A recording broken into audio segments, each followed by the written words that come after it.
No sé si me alcancen a oír.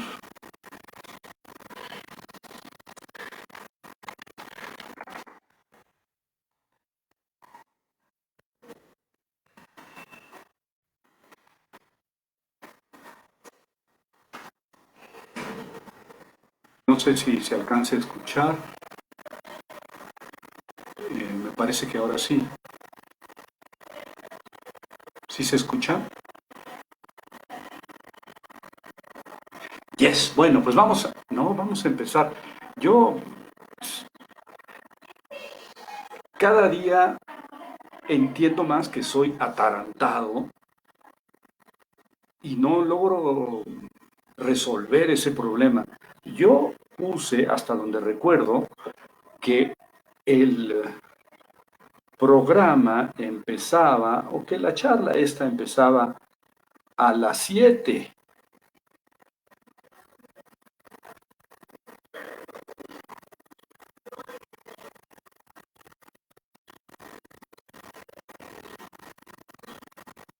19 horas.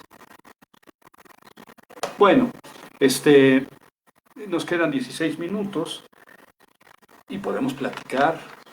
Nayeli, bienvenida. ¿Cómo está? Ruperta, bienvenida también. Hola. Este, qué gusto encontrarlos. Fíjense que una persona me dijo, así, va a ser a las 7, gracias Nayeli, pero mientras pues, platicamos un rato. Una persona que me está ayudando con un poco de terapia psicológica, me dijo, deberías de hacer algo respecto de tus conocimientos bíblicos, porque es interesante lo que planteas respecto del sufrimiento y de la interpretación del sufrimiento. Y yo dije, bueno, pues en realidad yo pensé, el tema del libro de Job y del libro del Coelet, pues son temas que he manejado desde hace muchos años y que he profundizado y que pues ahora me convenció la idea de, pues, de charlar, de entrar a una conversación pues, para poner un granito de reflexión sobre esta pandemia y el sentido que puede tener el sufrimiento, que puede tener. Desde luego que el sentido del sufrimiento depende de cada quien. No hay un sentido universal de ningún sufrimiento, ¿no? Ni siquiera para nuestra pareja más amada o nuestros hijos, el sufrimiento es igual. No, eso depende de la vida que cada uno ha llevado y sobre todo ya, yo creo que en cierta edad, de la fe que uno tenga. No, no quiere decir que el que tiene más fe sufre menos. Probablemente, muy probablemente, mi idea es exactamente la contraria. La fe en un Dios que participa en la historia, que se ensucia las manos trabajando en la historia, implica un sufrimiento extra porque el mal que se experimenta fuertemente, injustamente, es decir, en forma excesiva, ese mal no es compaginable con la idea de un Dios bueno que nos ama, que es todopoderoso. O sea, si Dios es todopoderoso, todo lo puede y es bueno y nos ama porque permite el mal injusto.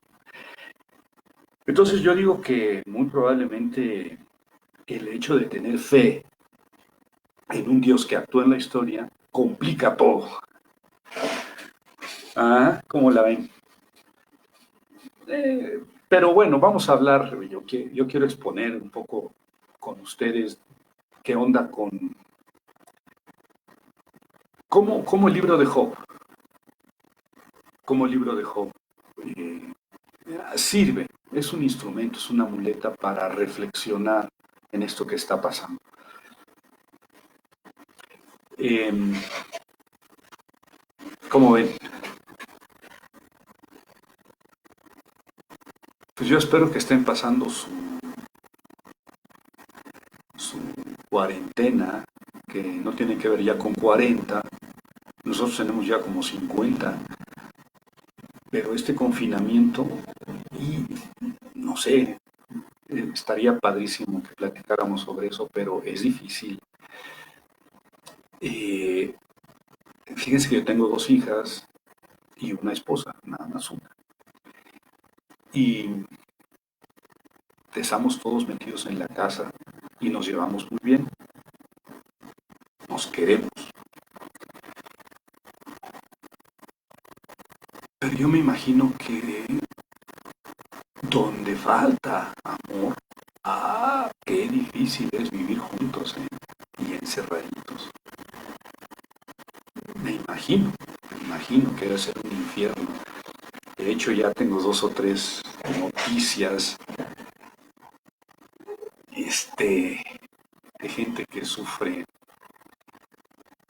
por estar con la persona amada, con las personas amadas, ¿no? Yo creo que es muy complicado, aún con una relación más o menos sana, estar encerraditos, muy complicado. Y luego si está uno solo, pues también. Así que, no, pues es un reto el confinamiento desde el punto de vista afectivo, psicológico, independientemente del daño, del sufrimiento, ¿no? Porque eh, yo me imagino que las personas que están escuchando esto, pues más o menos tenemos la vida arreglada y podemos estar percibiendo, si no el salario completo, pues una buena parte desde nuestro hogar. Pero, pero en México hay muchos millones de gentes que necesitan el diario trabajar para poder comer diariamente. Y eso genera un sufrimiento extra, porque es muy cierto que donde entra, si la pobreza entra por la puerta, el amor sale por la ventana. Eso desgraciadamente es muy cierto. Y pues también muchas familias están presionadas, no solamente por el aspecto afectivo de encierro, que a veces las relaciones no son del todo sanas, sino por el aspecto económico. Y claro, esto genera mucho sufrimiento, me imagino, porque, porque me imagino, afortunadamente, solamente me lo imagino, afortunadamente o desgraciadamente, solo me lo imagino.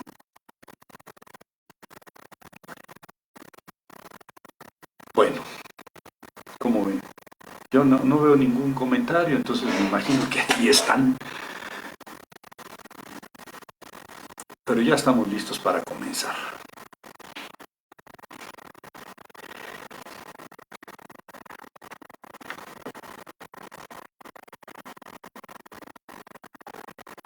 Hola, que es muy raro esto, y sobre todo que no los escucho a ustedes. Yo nada más puedo leer el chat que está aquí enfrente, pero no los escucho. Y eso es diferente del Meet o del Zoom, en el que sí nos podemos ver y nos podemos escuchar en tiempo real. Yo quería que esta charla fuera más bien una reflexión entre varios. Tal vez la podamos replicar. Tal vez, hola Francisco, tal vez la podamos replicar ya en petit comité, con alguien que tenga Zoom, que tenga, digamos, una licencia para tener algunas personas reunidas, para interactuar y reflexionar, porque yo pretendo aquí ahora pues echar un poco lo que puedo yo apoyar, para reflexionar en esto, pero sin duda alguna que, como dije al principio, cada quien tiene la experiencia definitiva y más importante de lo que significa el sufrimiento. Y, y me encantaría pues que tengamos una charla entre amigos, ¿no? En el que podamos intercambiar y poner de una manera más horizontal nuestros sentimientos y nuestros puntos de vista en contacto con los demás.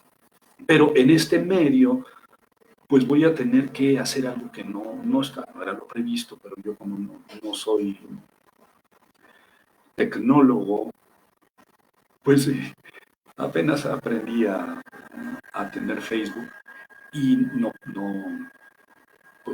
pues entiendo que este medio no es para que nos veamos unos a otros y para que tengamos todos voz, pero probablemente si a ustedes les interesa, después hacemos un grupo más, digamos, más pequeño, en el que podamos intercambiar los asuntos, las ideas, los sentimientos sobre este, el sentido del sufrimiento. Pues fíjense que el libro de Job, yo creo que, bueno, es un libro de la Biblia, del Antiguo Testamento, es un libro muy hermoso, muy bien escrito, es poesía.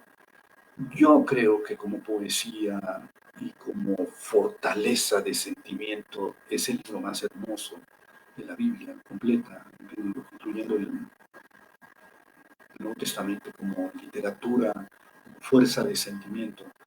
Es imposible que una persona que haya leído el libro de Job no se haya sentado al lado de Job, destrozado, abandonado, en la miseria, y no se haya puesto de su lado en contra de Dios. Es imposible. O sea, tiene una fuerza tan profunda el libro de Job que arrastra, que hace que se calienten las entrañas y uno se dirija a Dios no solamente con la razón, sino sobre todo con las entrañas. Y esto es ventajoso. Es ventajoso porque así uno da rienda suelta a sus sentimientos, a sus iras, aunque también es peligroso porque pierde uno fácilmente la proporción. Pero curiosamente esto no le pasa a Job, en el libro de Job. Él se mantiene siempre, a pesar de la vehemencia de sus invectivas, incluso contra Dios, se mantiene finamente equilibrado. Todo lo que dice es cierto, es verdadero, aunque puede ser fruto, aunque es fruto, consecuencia de la ira, del resentimiento en contra de Dios. Y, y te digo, pero Job no se deja, Job no es vísceras, Job es un tipo que está sufriendo, pero está siempre dentro de sus cabales. Y esto es la gran... A mí me parece que el libro de Job es tan bello como la más bella de las tragedias griegas o más. Le hace Esquilo, Sófocles, a mí no me parece tan bello como Job. Al más Job es más largo. Pero ahí se van opiniones, ¿no? De gustos, de coloribus, no nos vamos a pelear porque no llegamos a ningún acuerdo. Pero el libro de Job es un monumento a la lectura, a la literatura y al pensamiento mundial. Y además tiene la ventaja, mucho más que las tragedias griegas, por ejemplo, que es actual. El libro de Job es actual. O sea, la problemática que plantea el libro de Job, ahorita lo vamos a comentar, es actual, como si se hubiera escrito ayer o ahora o con motivo de la pandemia. Es una temática eh, humana. Fíjense que a lo mejor ahora, con ahora sean menos estos últimos años, estos últimos siglos, sea menos significativo el libro de Job, porque hay mucha gente que no cree, mucha gente bautizada y que dice creer, que cree creer, pero no cree. Y entonces, en el sufrimiento no se pregunta a Dios. Yo hace unos años, ya vamos a comenzar en 3 minutos. Ahorita nada más estamos calentando motores. Hace muchos años yo dije en alguna conferencia que yo no creía que hubiera en el mundo una persona mayor de 16 años que nunca le hubiera preguntado por qué a Dios a los 16 años. Y yo con la idea de que todos hemos sufrido y aprendimos a sufrir desde antes de nacer, pero, pero con frecuencia el sufrimiento que tenemos lo consideramos excesivo e injusto. Si yo te doy una cachetada y me das una cachetada, no tengo por qué considerar ese golpe como injusto, como desmedido. Pero muchas veces experimentamos el mal que sufrimos como desmedido, un mal injusto, porque no está de acuerdo con nuestra actitud, con nuestra vida. Es más malo del mal que nosotros hemos hecho. Y entonces viene la pregunta a Dios, ¿por qué? La pregunta se hace a Dios. Entonces, yo creo que es tarado que alguien pretenda responder por qué, como diciéndole, desde un lado, yo le voy a responder a este por qué. La pregunta es a Dios, ¿por qué? ¿Por qué a mí? ¿Por qué tengo cáncer?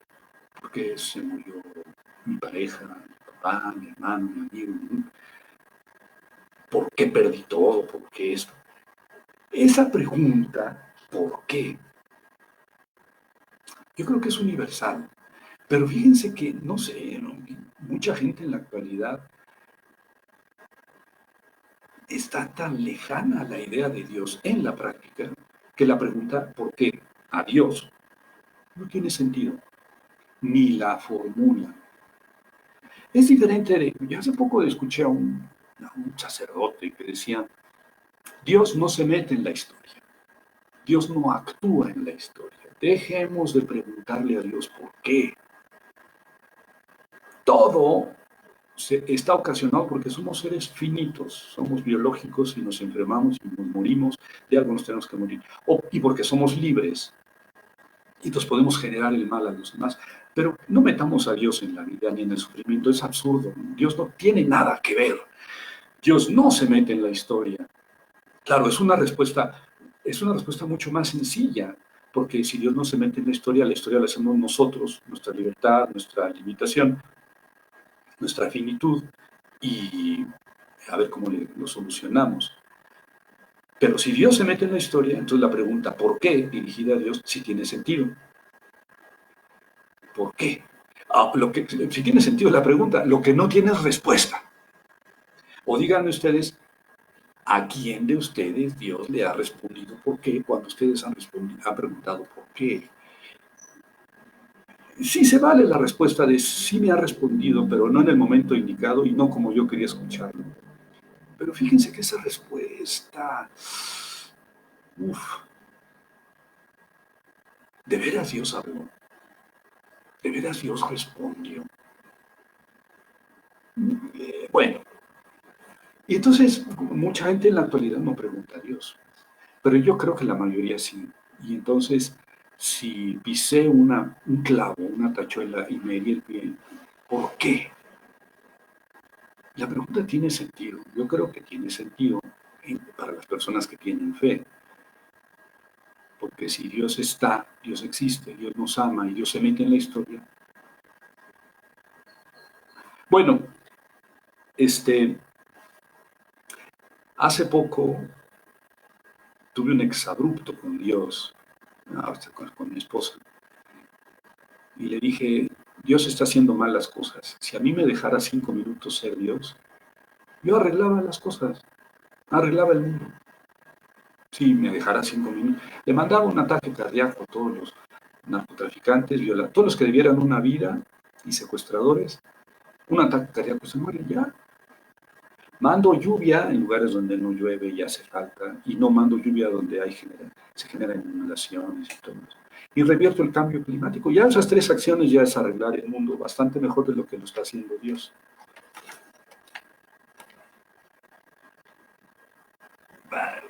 Es que todo mundo que hemos sufrido, en la pregunta ¿por qué? Nos estamos quejando. Cuando los discípulos de Jesús van con Jesús en Jerusalén y ven a un ciego de nacimiento, le preguntan en el capítulo 9 de San Juan, Señor, ¿quién pecó, este o sus padres, para que naciera ciego? La pregunta es una queja. Los discípulos le dicen a Jesús, ¿quién pecó?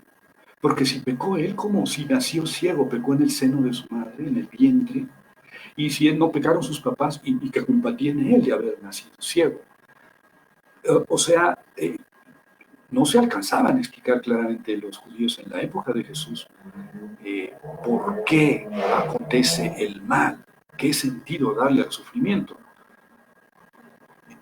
Y Jesús no responde, no responde, dice, ni este ciego para la gloria de Dios, ni él pecó ni sus padres. Ahora explícame qué quieres decir con eso.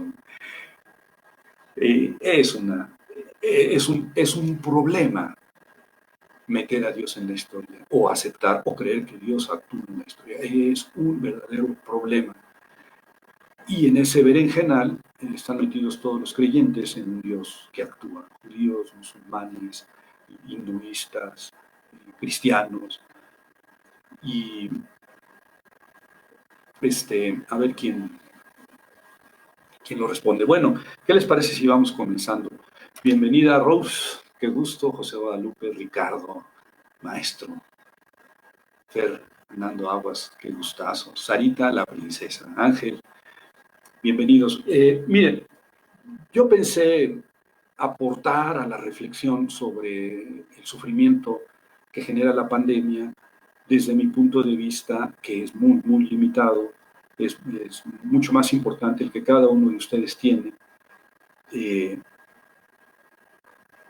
pero bueno, pues es una ayuda a la reflexión.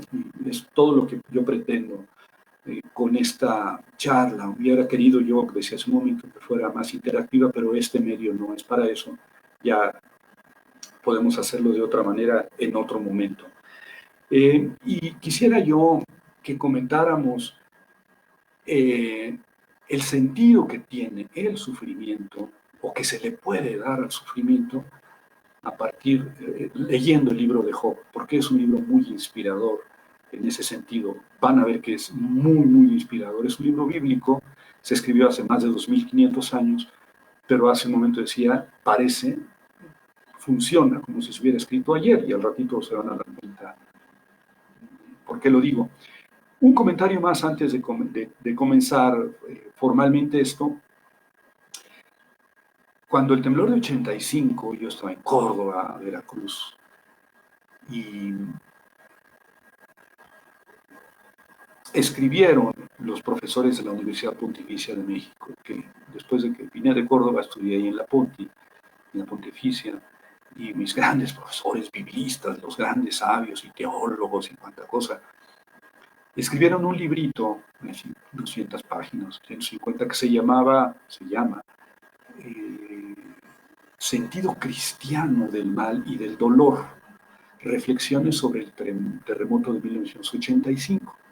Y entonces los especialistas en diferentes áreas de la teología y de la filosofía de la pontificia escribían sobre el sentido del temblor, del terremoto,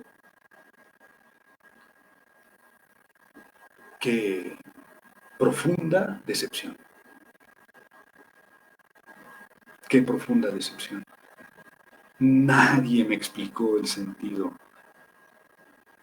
del sufrimiento y estoy plenamente convencido de que nadie lo puede explicar. Es algo que tenemos que arreglar en un ring, en un cuadrilátero, con los guantes bien puestos y con Dios como rival.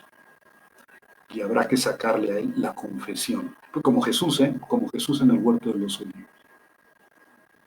No entiendo por qué quieres que muera mañana en la cruz. Yo no quiero. Pero Y esto es mi manera de entender el texto. Pero entiendo que no está dentro de mí entenderte, y acepto lo que hayas planeado para mí. Pero no entendió. No es humano entender. Los planes de Dios no pueden entrar en la cesera humana, pero es que Dios puso en el corazón del hombre el anhelo de entenderlo, pero no el entendimiento. Y esto es el versículo para mí más significativo, más profundo, más ácido, amargo, pero más realista de la Biblia. Es en el Coelet, el Eclesiastés capítulo 3, versículo 11.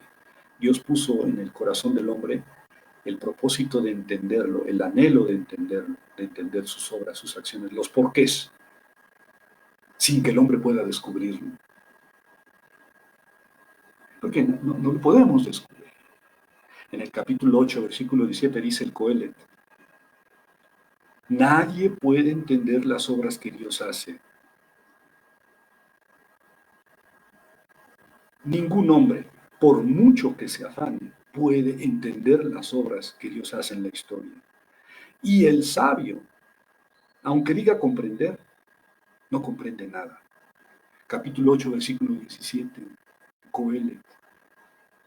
Es como una respuesta a Job. En el Coelet hay un texto que a mí me parece que Coelet lo dirige a Job. Claro, Coelet se escribe 300 o 400 años después de Job, pero le dice: nadie puede contender con quién es más fuerte que él. Y se refería a Job porque Job se peleó con Dios, pero Dios lleva las de ganar. Y en el libro de Job, Dios baja al ring y se pelea con Job. Entonces, ¿qué les parece si ves que con los lentes me veo más guapo, pero no veo sus comentarios? Hola Leti, hola Ricardo, Ángel.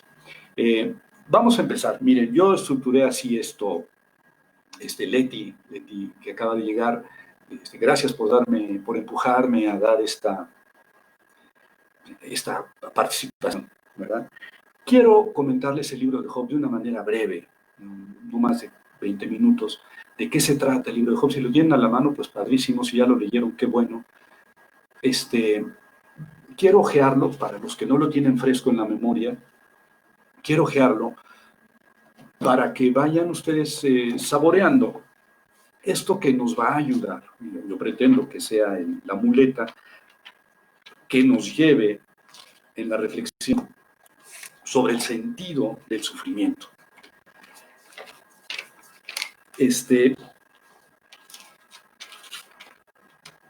El libro de Job empieza con un cuentito que tiene unas réplicas muy parecidas, 2000 años antes de Cristo, en Mesopotamia, en Egipto, en Siria, con la misma temática. Y es la temática de un justo, una persona buena, que sufre que sufre injustamente muchos males, se le viene el mundo encima, y esto genera en él un sufrimiento terrible, sobre todo porque no entiende por qué Dios actúa así con él.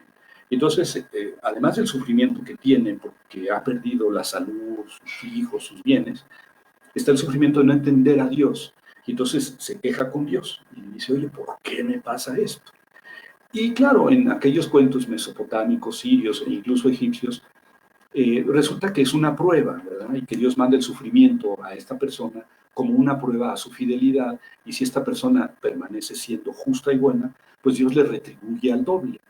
Y es más o menos la historia del libro de Job, que era sin duda alguna una unidad que alguien abrió y dejó como prólogo y epílogo de la historia bíblica del libro de Job.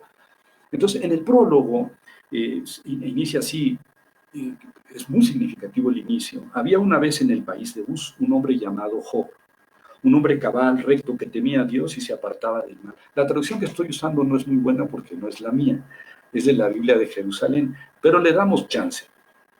La idea es igual. Un hombre cabal, perfecto, es la traducción más correcta. recto, que temía a Dios y se apartaba del mal. Es un nombre. Y entonces tenía muchísimos camellos, ovejas, burros, yuntas, sirvientes. Era un multimillonario como los expresidentes y en México y como los grandes narcotraficantes, un multimillonario, pero era justo y bueno, se apartaba del mal, temía a Dios, y tenía 10 hijos, 7 hijos y 3 hijas. Y entonces un día andaba el Satanás. Satanás en este tiempo pues no es lo que ahora en la teología cristiana se entiende como Satanás, el demonio, el ángel malo, ¿no? Era un ángel de Dios, un hijo de Dios, pero que era así como el fiscalizador, era como el fiscal.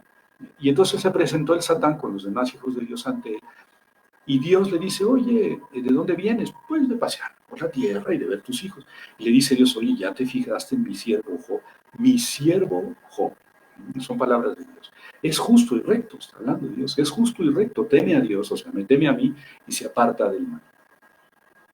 Y el muy cretino de Satán dice, sí, sí, pero claro, pues has puesto una muralla sobre sus bienes y sus rebaños hormiguean por el país, es justo, es rectísimo, es un juez, pero extiende tu mano y toca sus bienes a ver si no te maldice a la cara. Y Dios dice, a ver, está bien, te lo dejo, hazlo tú. Pues si Dios no quiere hacerlo él, pero le da permiso al Satán. Y un día que estaban los 10 hijos de Job en casa de uno de ellos haciendo fiesta, porque Job hacían fiesta a ellos y Job hacía sacrificios, no para ver si alguno hubiera maldecido a Dios y entonces pues, el sacrificio era expiatorio. Y estaban los 10 reunidos y estaba Job con su esposa en su casa y llega un sirviente. Y le dice, amo Job, estaban tus ovejas todas reunidas pastando y llegaron los sabeos o los caldeos. Son dos bandoleros, nómadas, seminómadas que andaban por ahí, dos tipos, y unos de ellos llegaron y se robaron todos los animales y mataron a todos los sirvientes, y solamente escapé yo para traerte la noticia. Amo Job, todavía no terminaba de decir la palabra noticia, y llegó el segundo diciendo, amo Job, estaban tus burros y tus camellos, llegaron los sabeos, otros, se dividieron y mataron a todos los sirvientes y se llevaron todos tus animales y nada más escapé yo para traerte la noticia. ¡Amo, Job! Llega el tercero, ya no sé ni qué animales me faltaba por mencionar, creo las yuntas de bueyes, estaban y cayó fuego del cielo, creo que dice el texto, fuego de Dios, ¿no?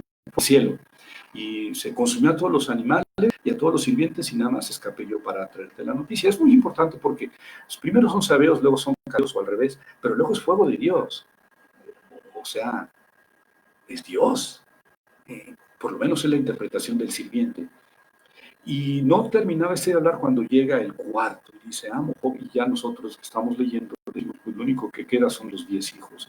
Y en efecto, la noticia gira sobre los 10 hijos. Estaban tus 10 hijos comiendo y bebiendo en casa del mayor, y un viento de Dios, aquí sí dice viento de Dios, sacudió las 4 paredes y se desplomó sobre ellos, y todos murieron con sus sirvientes. Y solo escapé yo para traerte la noticia. Y entonces Job se levanta y dice, cerró la cabeza y se postra en tierra y dice, desnudo salí del seno de mi madre, desnudo allá retornaré.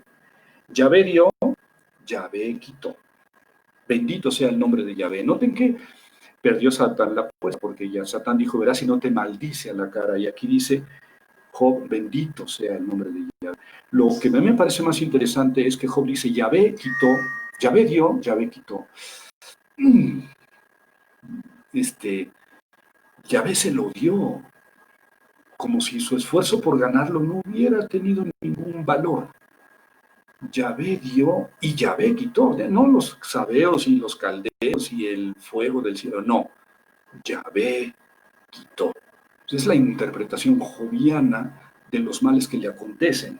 Bueno, cámaras de televisión azteca, no, ya me cayeron mal los de Azteca, de Televisa, peor, Canal 11 se va allá al cielo otra vez y está otra vez Dios y recibiendo a sus hijos, y entre ellos se presenta el Satán, y el Satán le dice Dios inicia la conversación siempre, le dice, oye, ¿de dónde vienes? Pues de pasear por la tierra y de ver tus hijos. Ya te fijaste en mi siervo Job, es justo y recto. Es la segunda vez que Dios se expresa así de Job. Teme a Dios y se aparta del mal, y en vano me incitaste contra él para perderlo. Ya ves que persevera en su perfección, que esa palabra me gusta más, corresponde más al hebreo, y la traducción integridad me parece correcta. Es un hombre íntegro. Y es Satán, el muy hipócrita, le dice, sí, claro, claro, pero él está bien.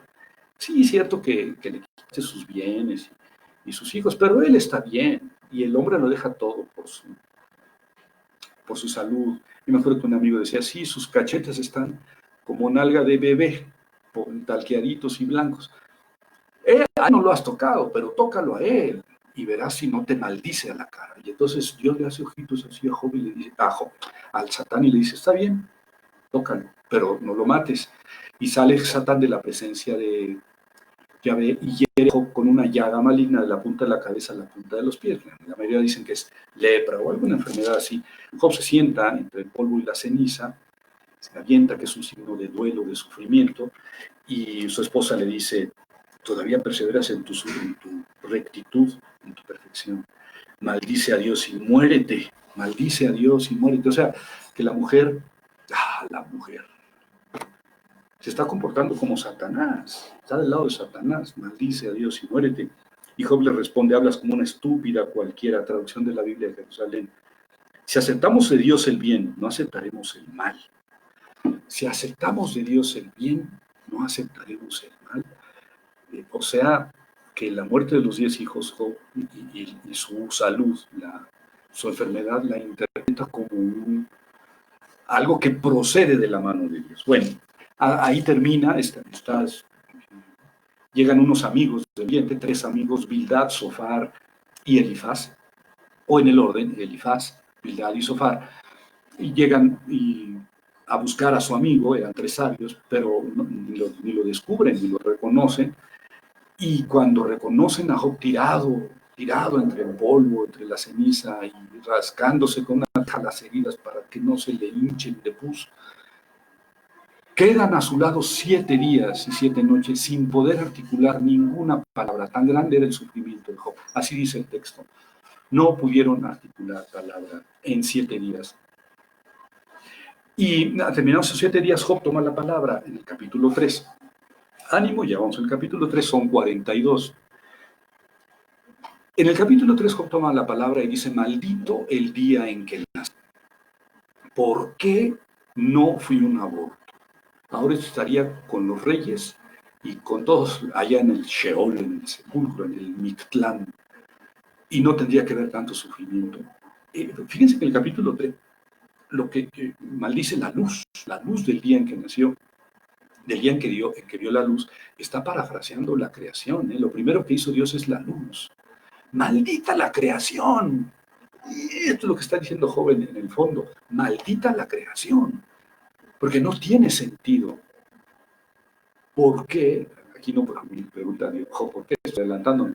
Pero se está maldiciendo la creación, la luz.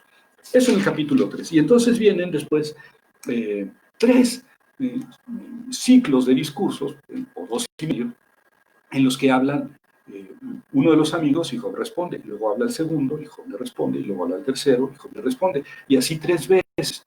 No es un diálogo, sobre todo en la parte media. Al principio habla Elifaz, se entiende que es el más viejo, el más sabio, y le dice, no, mira Job, tú eres gente buena, digo en pocas palabras, Dios te va a restituir, no temas, no tengas miedo, Dios te va a restituir.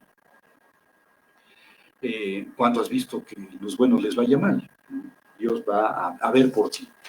Y Job, en sus capítulos 4 y 5, Job le responde en el capítulo 6 y pone las cámaras en él. Dice, mira cómo estoy, si se pudiera medir mi aflicción, mira, me estoy tirado, ¿no? Mis hijos muertos, todo mi honra, mi poder, mi gloria, y sin razón aparente. Porque Dios no le había dicho, oye, Job, fíjate que me juzgué tu fidelidad en una cantina con el Satán, Y entre paréntesis, Dios nunca le dice eso a Job, ¿eh? Yo creo que ahí sí Dios le falló. Bueno, según el cuento. Total que en el capítulo 8 toma la palabra Bildad de Suaj, el segundo. De Suaj es el lugar de origen, Bildad es su nombre. Y también le dice, mira, si eres irreprochable y recto, desde ahora Él velará por ti y restaurará tu morada de justicia. Tu pasado, lo que estás sufriendo ahora, parecerá insignificante al lado de tu espléndido futuro. ¿Quién sabe? Porque el dinero se... Pero los siervos son seres humanos y los hijos, ni aunque nazcan otros 10 o 20, van a resucitar los 10 muertos, porque en ese tiempo, más o menos 500, 450 años antes de Cristo, los israelitas no creían en la resurrección. La idea de la resurrección es casi cristiana, es antes de Cristo, 150 años antes de Cristo. Esto quiere decir que David, Salomón, Noé, Moisés, Abraham, Isaac y todos los grandes personajes del Antiguo Testamento vivieron y murieron con la idea de que con la muerte se acaba todo. No tenían idea de la resurrección. Esto vino hasta el libro de Daniel, que es el 150 años antes de Cristo. Y en el libro de Job no hay resurrección. Entonces, hay un libro que se llama El Testamento de Job, que es posterior, desde luego, en el que se presenta a Job como un ser humano probado por Dios, pero Job cree en la resurrección. Y además dice, no, Dios me está probando y además voy a resucitar. Entonces, todo el drama se va, se diluye. Pero el drama del Job bíblico es que no hay idea de la resurrección y sus amigos le están diciendo, pues te va a ir bien porque eres bueno. Pero Job les vuelve la cámara hacia sí mismo y le dice, miren cómo estoy. O sea, por mucho que me restaure, ya me guió y miren de qué manera. Y sin justicia. Esto es digamos que es la palabra eje en los primeros capítulos, en la conversación con los tres amigos. Dios es injusto. Dios no es justo. A mí me trata mal siendo yo bueno. Y los amigos le dicen, no, te trata mal, pero después te va a tratar bien, que a los buenos los trata bien y a los malos los trata mal. Job le responde en el capítulo 9 a Bildad, ¿verdad? Job me mete ideas aquí un poco, vamos, excesivas, ¿no? Yo no puedo defenderme ante Dios. Yo sé que si Dios me llama a juicio me va a declarar pecador y va a tener razón. Y además, ¿por qué Él habría de condescender a hablar conmigo? ¿Verdad? Pero miren cómo estoy. Asco tiene mi alma de mi vida. Derramaré mis quejas sobre mí. Hablaré en la amargura de mi alma. Diré a Dios, no me condenes. Hazme saber por qué me enjuicias. Ahí está la pregunta clave. ¿Por qué me tratas así? Después habla a Sofar, el tercero de los tres amigos, y Sofar, curiosamente, es el primero, parece que es el más chavo, más imprudente. Le dice, es el primero que dice, Job, hablemos claramente, tú estás así porque eres pecador. Y si se descubriera tu pecado, Job, se vería que Dios ha sido ligero contigo, que merecías mucho más de lo que Dios te ha dado. Esto le dice Sofar. Sofar es un acérrimo defensor de la justicia retributiva de Dios. Dios no puede castigar a una persona buena, ni puede premiar a una persona mala. Si tú estás sufriendo, Job, en la manera como estás sufriendo es porque fuiste malo. Y eres un hipócrita y un bellaco mentiroso que oculta su pecado. Por eso mereces más del castigo que tienes. Pero además de este argumento, Sofar mete otro que va a ser también importante en el libro. Mira, Job, tú estás aquí bajo techo. Bueno, está a cielo abierto en el suelo. Pero estás en la tierra, con los pies en la tierra. Tú no puedes entender, no puedes ver lo que está más allá de las nubes.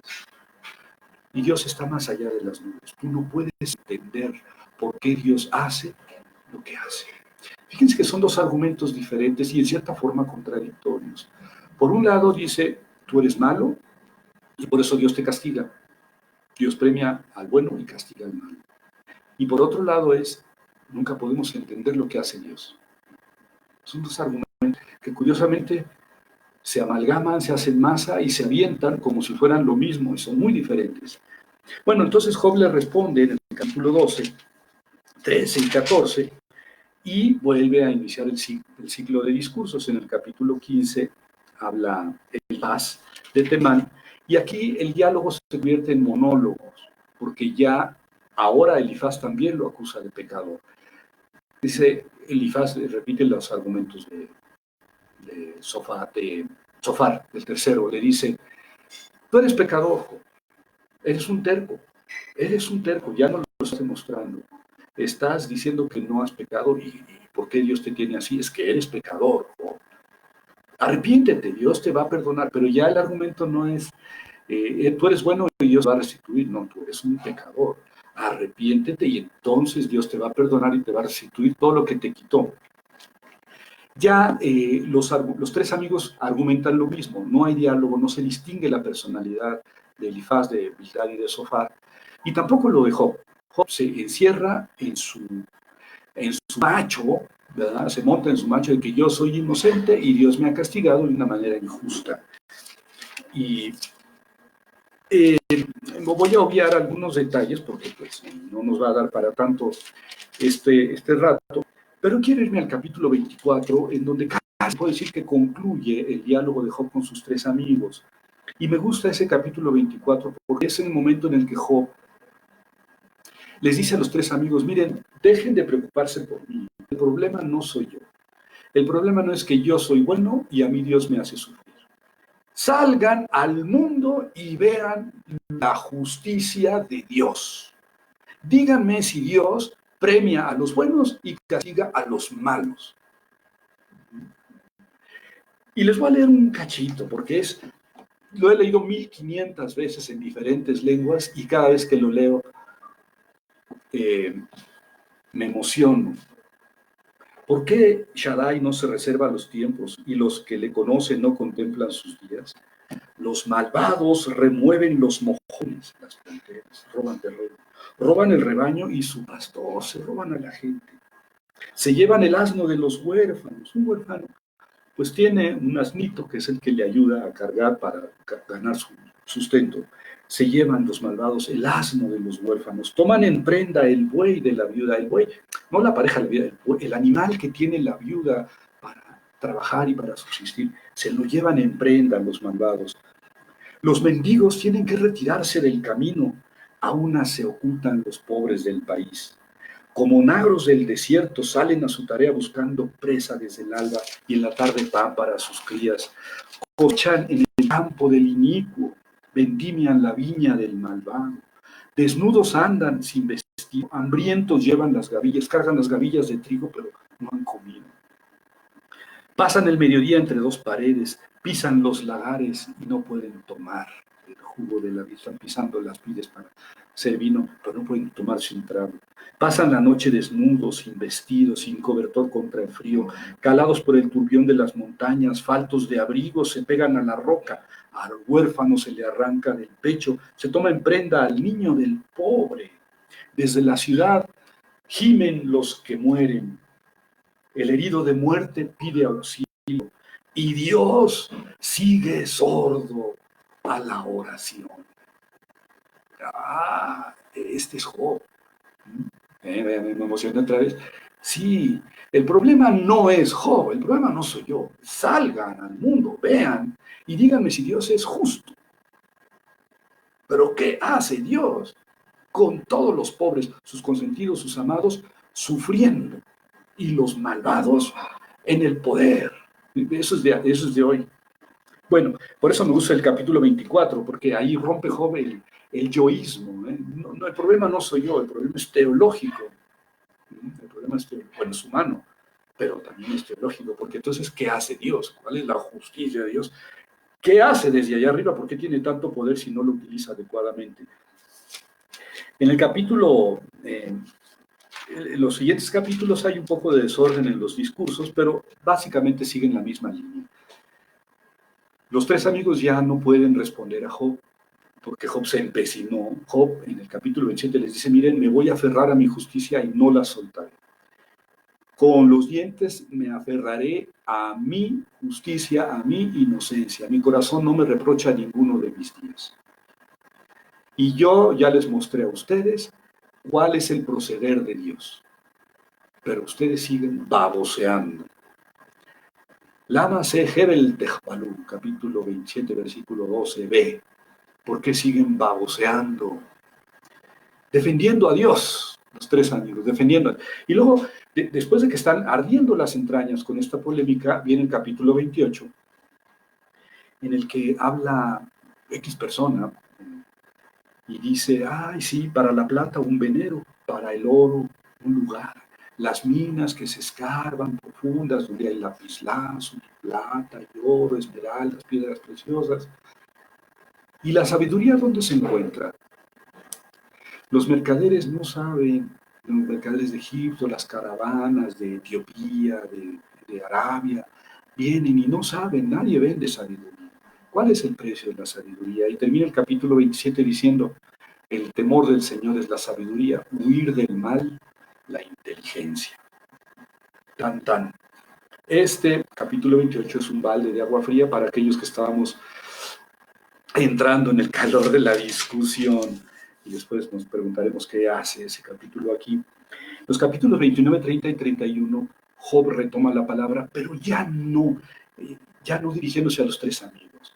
En el capítulo 29, Job recuerda su época anterior, cómo era rico y respetado, era un juez amadísimo y respetado, y tenía muchos bienes.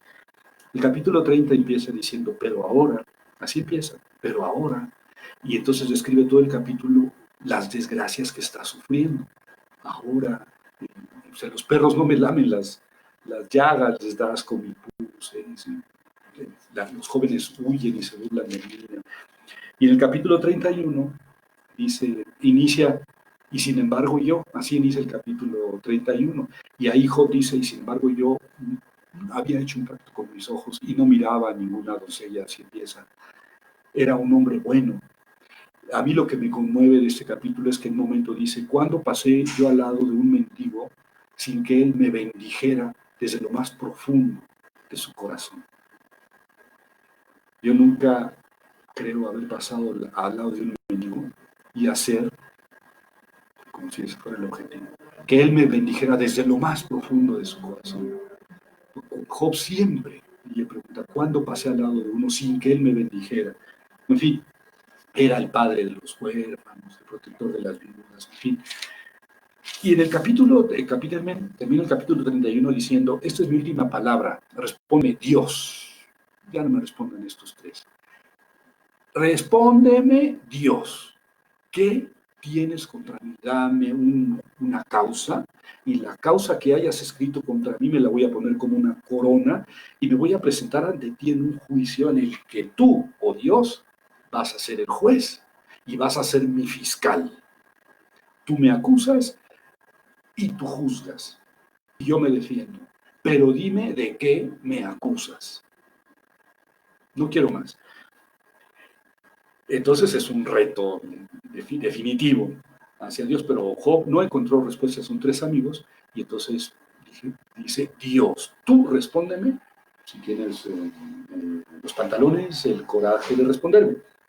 Y luego vienen los capítulos 32 a 37, en el que aparece un chavo llamado Elifaz, ¿no? Eliú, un chavo que dice, no, pues yo estaba ahí detrás, pero escuchando, dije, los sabios le van a convencer, pero ya veo que no, que los años, la sabiduría no está en los años, y pues ya me hierve el buche, y yo quiero decir mi verdad.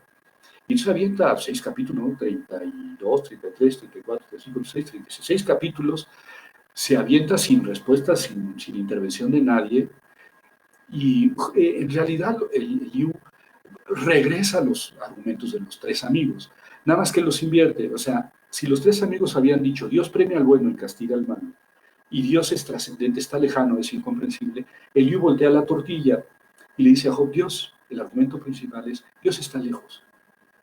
Eres tonto al querer entender a Dios, ¿verdad? Nadie lo hace, nadie puede entender a Dios. Él se revela a veces en sueños, en visiones, pero a algunos y a veces. Pero vuelve al otro argumento. Dios premia al bueno y castiga al malo. Y tú eres un pecador, Job. Eres un pecador. Por eso Dios te tiene en estado de prostración.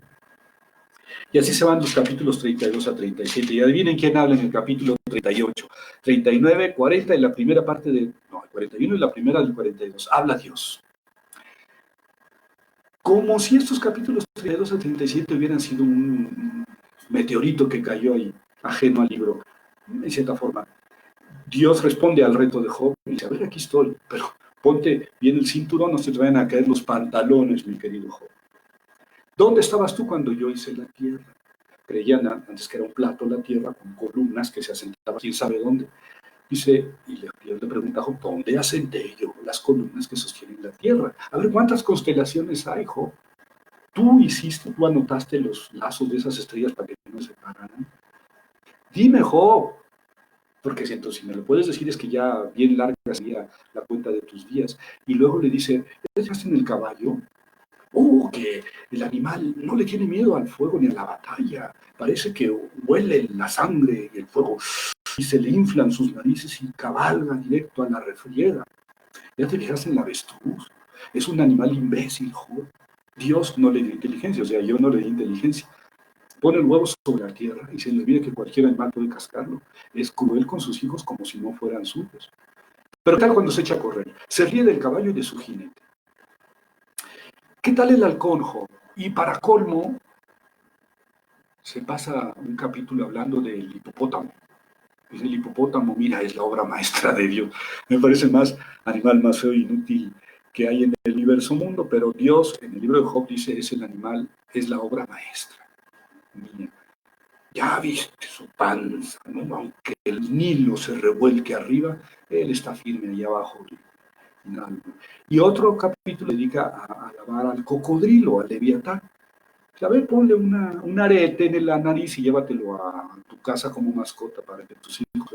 O trata de meterle una flecha. Y es una obra de Dios magnífica, el leviatán. Entonces Job, para abreviar el capítulo 42, dice lo siguiente: yo sé que eres todopoderoso, ningún proyecto te es irrealizable. Era yo el que empañaba el consejo, la prudencia, con razones sin sentido. He hablado de grandezas que me superan y que no entiendo. Escucha, déjame que yo hable, te voy a preguntar y tú me instruirás. Ahora el Job te dice, a ver, yo te pregunto y tú me instruyes. Yo te conocí a solo de oídos, pero ahora te han visto mis ojos. Por eso me retracto y me arrepiento en el polvo y la ceniza. Bueno, ahorita les pregunto de qué se arrepintió. Y luego viene ya al final el epílogo, que seguramente parte del, que les decía, del cuento que se dividió en dos. El epílogo corresponde con el prólogo. Los tres amigos, bajó Dios y le dice a los tres amigos, después de hablar con Job, le dice, ustedes no hablaron bien de mí, como mi siervo Job. Entonces Job va a ofrecer un sacrificio por ustedes y yo voy a atender el sacrificio de Job. Y voy a por ustedes, porque ustedes no hablaron bien de mí. Y entonces Job hizo sacrificio y Dios restituye a los tres aquellos, los perdona, y a Job le regresa el doble de bienes de todo lo que tenía. Si tenía 3,000 ovejas, ahora son 6,000. Si tenía 500 burras, ahora son 1,000. Pero no el doble de hijos, ni resucitan los que se murieron. Le nacen otros 10 hijos que son muy ricos y muy sabios, y hasta las mujeres se heredaron, porque en ese tiempo las mujeres no heredaban, hasta ellas se heredaron y vivió 140 años después de aquello, vio a los nietos y a los nietos de los nietos, etc. Ahí termina el libro de Job. ¿Qué onda? Hay cosas que no funcionan en el libro de Job. Yo les dije ya que el prólogo y el epílogo son un cuento que se rompió. En eso están de acuerdo todos los autores. Se rompió y se metió ahí otra problemática. Y entonces el prólogo se corresponde con el epílogo. Claro, en el epílogo falta aquello de que Dios le dice a Job, oye, pues perdóname, pero aposté con el Satán y gané, gracias a ti gané, pero perdóname pues, por haber jugado. No, eso Dios no se lo dice. En fin, hay ciertas cosas ahí que valdría la pena analizar entre el prólogo y el epílogo. La mayoría de los autores, sobre todo hace 50 años, pensaban que el libro de Job había tenido varias manos. Y miren el cuentito, y es que se presta para pensar en que son varias manos, porque son varias maneras de interpretar el sufrimiento. En el prólogo epílogo tenemos la primera forma. En ella Job no se queja, no le pregunta a Dios por qué.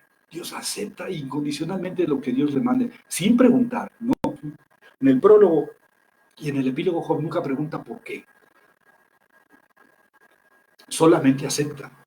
Recibimos de Dios los buenos, ¿por qué no vamos a recibir los males? Punto. Él no sabe, o parece que no sabe por qué. Tal vez tenga una relación mística muy importante con Dios que le hace pasar incólume sobre las vidas de sus hijos y sus bienes. Parecería que no está sufriendo, pero no pregunta a Dios, no pregunta, simplemente acepta.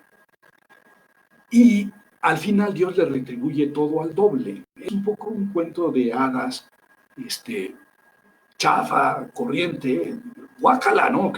De happy end, que no corresponde con la realidad, pero que les decía, ese tipo de cuentos existían en Mesopotamia 2000 años antes de Cristo. Y probablemente existía cuando un autor, que ahora decimos Job, el autor del libro de Job, escribió su obra de teatro, su drama. Y hay varios personajes que pudieron haber sido insertados. La trama original podría haber sido de los tres amigos, que semejantemente a la idea del prólogo epílogo, defienden la idea de que Dios premia a los buenos y castiga a los malos, y todo el sufrimiento y todo el mal que recibimos es porque lo merecemos, porque somos malos, porque hicimos mal. Dios es justo, Dios no puede ser injusto, porque Dios es la justicia. Y como no hay otra vida, Dios premia al bueno en esta vida y castiga al malo en esta vida. Esta es la teoría de los tres amigos. Y Job, al principio con su propio ejemplo, pero después lo saca, como les decía hace un rato, lo saca de su propio ejemplo y dice, no es verdad que Dios premia al bueno y castiga al malo. Eso es falso. Dios es injusto. Hay gente buena que sufre. Capítulo 20. Hay gente mala que está en la opulencia. El sentimiento, el pensamiento de que Dios premia al bueno y castiga al malo es actual, ¿eh? Es actual. La teología de la prosperidad. Y parece que no hay otra manera de entender a Dios, excepto la resurrección. Mira, no te preocupes, en esta vida a los malos les puede ir bien y a los buenos les puede ir mal, pero en la otra sí, Dios se va a vengar, ahora sí de los malos les va a dar con todo por toda la eternidad, van a estar atormentados, con fuego y azufre, y es más, los buenos les van a echar el azufre y el fuego desde el cielo a los malvados, pero va a ser por toda la eternidad. No sé si vaya a ser así la resurrección, quién lo sabe, pero si Dios es misericordioso con los malos en esta vida, ¿por qué no sería en la otra? Sería una contradicción en Dios. El caso es que en el libro de Job no hay resurrección, no hay idea de la resurrección.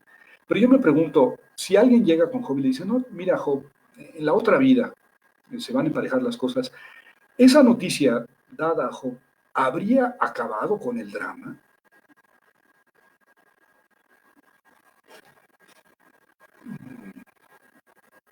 Yo creo que no. No. Me encantaría escuchar su respuesta, pero porque el drama es aquí en esta vida. ¿Qué sentido tiene en esta vida el sufrimiento? Pero bueno, luego viene el que Job, el hecho de que Job no tiene argumentos filosóficos ni teológicos para decir Dios es injusto y no premia al bueno siempre, ni castiga al malo siempre. No tiene más que ejemplos. Su ejemplo propio y el ejemplo que está viendo en el mundo. No hay racionamientos ahí filosóficos o teológicos. La experiencia muestra que Dios no es justo. Luego viene el capítulo 28, que es el balde de agua fría, que les decía, la sabiduría, porque el libro de Job, Job no está preguntando por la sabiduría, y la sofía, y la episteme. Job está preguntando por qué Dios me castiga si soy bueno. Y el capítulo 28 le da la respuesta de la sabiduría es el temor de Dios y dejarse del mal. En Fernando, pues sí, hasta la otra vida. Es que yo creo que ni a Job le hubiera bastado la respuesta de que, o la postulación de que hay otra vida en la que Dios era justo, ni en la actualidad, porque no, pues es lo que decía San Carlos Marx, ¿verdad? Sí, Dios quiere que en esta vida seas pobre para que los ricos sean ricos, y al cabo en la otra vida, y de esa manera la religión se convierte en opio, en droga. Y yo creo que nunca nadie, esta vida, ha querido ser tan inexplicable como para decir, ay, si me conformo con lo que Dios me dé en la otra, porque queremos sentido, encontrar el sentido en esta vida. Pero bueno, capítulo 28 no es respuesta de la otra vida, es respuesta de la sabiduría. Tú sé sabio, pero ¿qué es la sabiduría? Temor de Dios. ¿Y qué es temor de Dios? Yo hice un estudio sobre qué es el temor de Dios y llegué a la conclusión de que lo más seguro que el autor quiso decir con el temor de Dios es la sabiduría, es el temor de Dios es cumplir los mandamientos, cumplir la ley, la Torah. O sea, tú cállate, no preguntes a Dios, tú cumple la ley y lo demás no está dentro de tus capacidades. Yo creo que es el mensaje del capítulo 28. Luego viene lo de Liu, que es un meteorito que cae ahí y que uno se llama la atención de que no es presentado en el prólogo y no se habla de él en el epílogo. Entonces parece que es un meteorito. Muchos autores dicen que alguien lo insertó, así como que alguien insertó el capítulo 28, ¿verdad? A lo largo de la historia alguien dijo, no, la solución está, capítulo 28, y le añadió el capítulo 28. Y luego alguien dijo, no, la solución está, y le añade lo de Liu. Claro, en plata, uno se pregunta, ¿qué añadió el Liu? Y no añadió nada, o sea, como ideas no añadió nada. Sin embargo, añadió el matiz de que primero está la trascendencia de Dios y luego está el hecho de que Dios premia a los buenos y castiga a los malos. Tiene otra función el Liu. El Liu está entre el reto de Job a Dios. A ver, quiero hablar contigo. Si eres tan hombrecito, ven a decirme qué te debo. Y entonces, para que no pareciera que Dios cede o es obligado por Job a venir a hablar con él, se insertó estos 6 capítulos de Eliú. Yo nunca he encontrado una riqueza ni de poética, ni teológica, ni filosófica en los 6 capítulos de Eliú, pero tenía un profesor en Jerusalén, donde estudié, que decía que la respuesta del Job está en Eliú, ¿verdad? El profesor me caía tan mal como Eliú, y tal vez por eso soy incapaz de valorar su aportación. Si me dicen eso siendo de Job, lloro, pues claro, porque no hay sentido. No hay, el llanto es el no hay sentido, ¿no? Yo creo como tú, Fernando. Leti me dice, me imagino que el temor de Dios puede ser la disertación entre Job y los amigos y su propia reflexión, porque la respuesta quizá solo se la puede dar a sí mismo y no Dios a él. Sí, sería así si ese fuera el sentido del capítulo 28, pero no, fíjate que el temor de Dios en el Isiráside, en el eclesiástico, es claramente equivalente a cumplir la ley. Entonces, es como una huida, darle la espalda a la realidad, dejarse de preguntar por el sentido del sufrimiento y refugiarse en lo más, perdóname que lo diga así, en lo más puritano, en lo más cumplidor, lo más farisaico también, que me disculpen los fariseos de aquella época porque es injusto. Pero es la imagen que da el Nuevo Testamento de los fariseos. es la respuesta más farisaica, ¿no? Tú no le preguntes a Dios, no te preocupes de eso, tu papel está en cumplir lo que sí se te ha mandado con toda claridad en la ley. Yo creo que ahora equivaldría a tú, haz los viernes primeros de mes, los 9 primeros viernes, ponte un escapulario, ve a misa, comulga y confiesa y cumple y verás que esa es tu sabiduría. Yo creo que ese evasivo, pero es una respuesta para algunos, ¿no? Y no digo que esté mal, es una respuesta para algunos. Pero yo quiero hacer el hincapié en los diálogos de Dios. Cuando Dios se aparece con Job, perdónenme que lo diga así, yo sé que muchos de ustedes estarán de acuerdo conmigo, Dios es un bellaco, porque Job está tirado, porque él lo aplastó. Y cuando Job quiere saber por qué, porque Job nunca preguntó por el número de estrellas, ni los números de años luz que hay de aquí al Alfa Centauro, ni por el instinto del avestruz, o del halcón, o del caballo, o del búho, o del leviatán, o del behemoth. Job quería saber por qué Dios le había hecho eso a él. Esa era su pregunta. Y Dios lo aplasta y le dice, a ver, ¿dónde estabas tú cuando yo hice ya viste esto, ya viste aquello? ¿Qué puedes hacerlo? A ver, ¿tú sabes? Mira, en ese momento a mí me dan ganas de entrar a la representación y decirle a Job, dame chance de responder por ti, mi querido Job, y darle yo una bofetada a Dios. Y decirle, oye, no, te estás pasando, mi querido Dios, te estás pasando. Job no le interesa todo eso que dices tú. Job quiere saber por qué le hiciste esto, respóndele. Pero Dios no responde en ningún momento. Dice, mira, Job, te pasó esto por esto y yo tengo pensado que más adelante. Nunca le dice eso en sus discursos. Y sin embargo, lo que me llama la atención es que Job dice en el capítulo 42, por eso me retracto y me arrepiento en el polvo y la ceniza. Era yo el que hablaba. Y me retracto y me arrepiento. Y yo le pregunto a Job, a ver, Job, ¿de qué te arrepientes? Dios nunca en su discurso le dijo a Job, eres pecador. Nunca. ¿De qué se arrepiente Job? De haber hablado así, pero después Job, Dios le dice a los tres amigos, ustedes no hablaron bien de mí como mi siervo Job. O sea que Job habló bien. Habló bien cuando se agarró contra Dios. Eso es lo que a Dios le gusta. Job habló bien. Pero entonces, ¿por qué Job se retracta? ¿O de qué se retracta? Y entonces yo creo que aquí es la interpretación que a mí más me gusta, más me convence, es que, bueno, creo que es evidente, ¿no? Job comprende que Dios no le va a explicar. Dios no le va a explicar por qué está pasando lo que está pasando, por qué hizo lo que hizo. No lo va a hacer. No es cierto que Dios premia al bueno y castiga al mal, no es cierto, eso ya lo desechamos. Pero Dios no va a explicar. Dios va a condescender, a explicar a un ser humano por qué hace lo que hace. Y que levante su mano aquel que sí pueda decirme que Dios sí responde claramente, como queremos escucharlo, como podemos escucharlo en el momento que queremos que nos diga la respuesta. Porque ese cierto punto evasivo, esto de Dios responde a su tiempo, a su manera. Bueno, sí, no, es cuestión de fe, pero no en el momento y como lo podemos interpretar. Por lo menos es lo que le pasa a Job. Y entonces Job entiende que no. Para mí la imagen de Jesús en el Monte de los Olivos es la de Job en el polvo y la ceniza.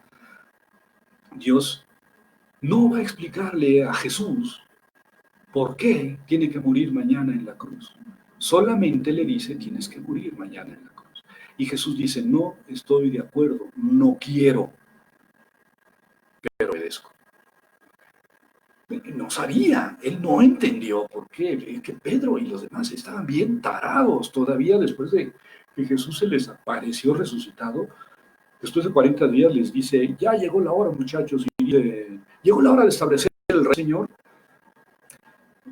No habían entendido ni J, ni palabra. J es la yod, en el hebreo es la vocal, la consonante más pequeña. La yod, que en español decimos J, y suena I como la Y, como la I latina. No habían entendido, ellos no habían entendido y ya Jesús los tenía que dejar. Y yo creo que eso es lo que Jesús no entendía. Bueno, Job no entendía, no entendió, y Dios bajó, y yo creo que Job supo leer lo que le dijo Dios, entre líneas. Dios le dijo, mira, esto yo lo hice todo, y yo sé por qué, y no te voy a decir.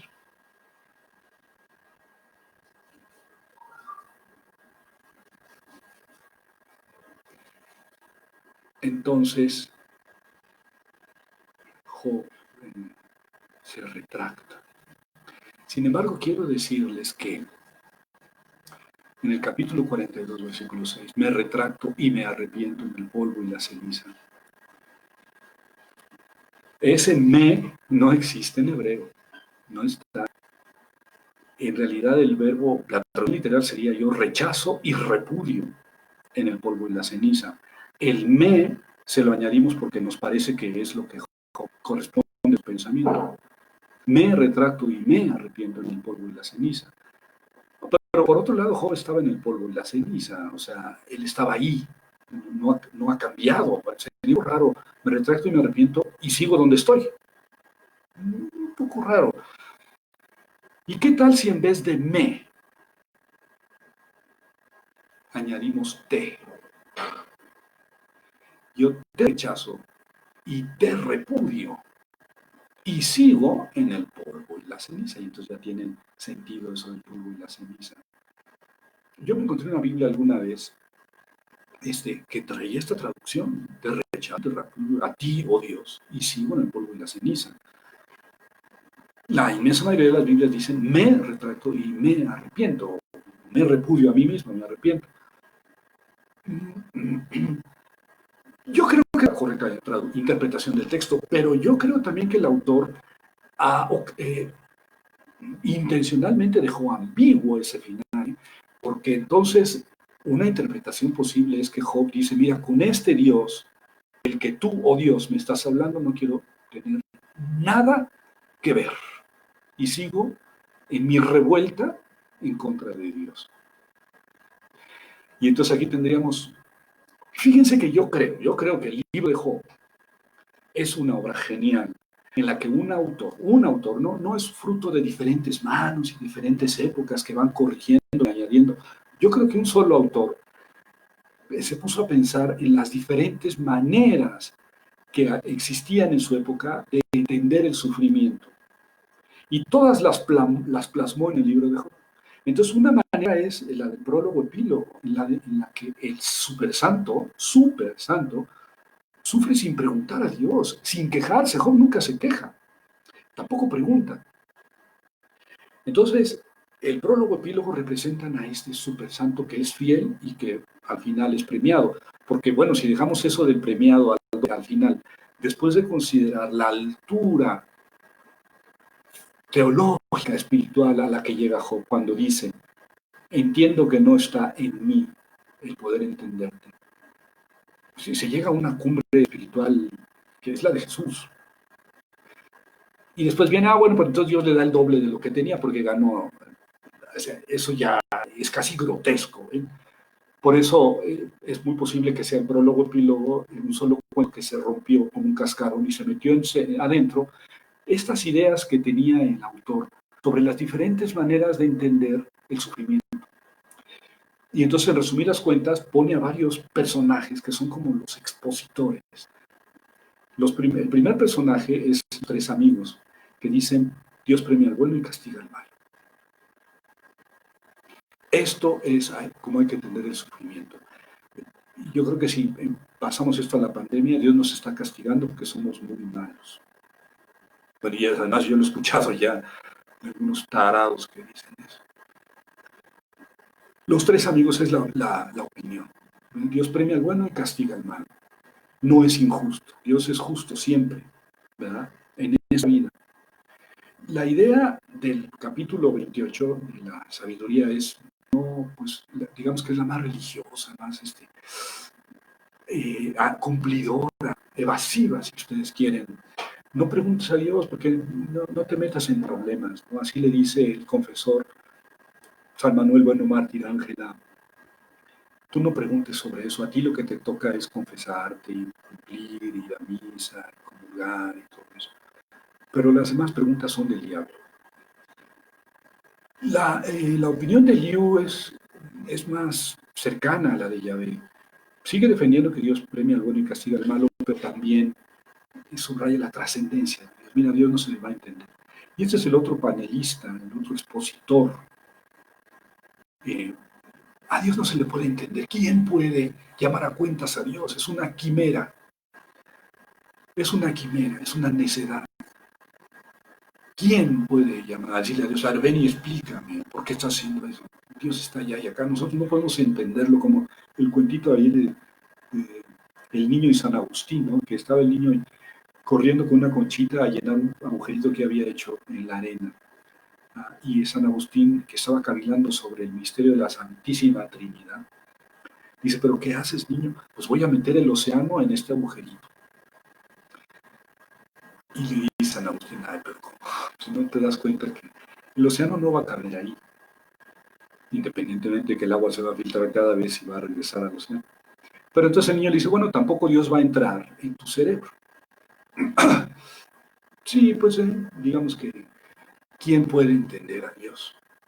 Es la idea de Liu, es la idea final del autor, pero volviendo a la manera de interpretar, existe esta posibilidad última que yo creo que si el autor no puso me retracto y me repudio, es porque quiso dejar la ambivalencia, la equivocidad, es decir, aquí puedo hacer el sentido contrario.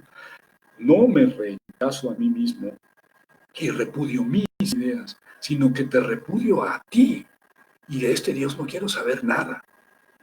De este Dios que nos maltrata de este modo, que juega con nosotros de este modo, a los dados con el Satán, porque léanse el capítulo 1 y 2, es una apuesta vulgar entre Dios y el Satán, en el que Dios permite que todos esos males le caigan a Job. O sea, Dios se dejó tentar por Satán. Eso no lo estoy inventando, no estoy exponiendo yo mis puntos, sino ¿qué dice el libro de Job? Y se dejó tentar por el Satán. ¿Qué tipo de Dios es ese? Y, en el capítulo 42, versículo 6, Dios dice, con este Dios que pega y esconde la mano, que no da razón de sus obras, no quiero tener ningún tipo de relación. Bueno, ahí tienen el libro de Job. Y se me ocurrió que podríamos reflexionar sobre,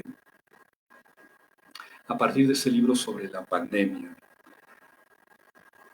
Sin duda que hay muchas interpretaciones sobre el sentido del sufrimiento, no solamente global, en el sentido de la pandemia, de la caballo verde, del apocalipsis, de la peste, sino de el sufrimiento que genera en las personas.